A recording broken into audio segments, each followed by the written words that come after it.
U Narodnoj biblioteci Srbije svečano je obeležen završetak radova na obnovi unutrašnjosti zdanja. Za rekonstrukciju, započetu 2007. godine, potrošeno je oko 420 miliona dinara iz sredstava Nacionalnog investicionog plana, Evropske investicione banke, Ministarstva kulture i biblioteke. Prvi put posle 3,5 godine ulazimo na glavna vrata Narodne biblioteke. Već u holu je uočljiva promena. To je samo deo obnovljenog prostora. Koliko su korisnici nestrpljivo očekivali završetak radova, govori podatak da ih je pre zatvaranja biblioteke bilo i 1000 dnevno.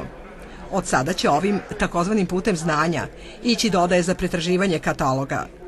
Potom u glavnu čitaonicu koja ima 600 mesta, duplo više nego ranije. Čast da prvi sednemo u ove moderne stolice u biblioteci novog veka dobili smo mi novinari. A kada će to biti dostupno svim korisnicima, zavisi sada od brzine dobijanja upotrebnih dozvola i drugih saglasnosti bitnih za bezbednost samog zdanja i korisnika. Mi se nadamo i voleli bi da već u septembru imamo i studente, istraživače i čitaoce u našoj biblioteci. Vrlo moderno, novo, interesantno, drugačije. Pošto smo dolazili da posmatramo kako se odvijaju radovi, finalni rezultat je daleko impresivniji nego što smo očekivali. Današnja svečanost je dokaz da je država svoju obavezu završila i sada je predaje ustanovi kulture.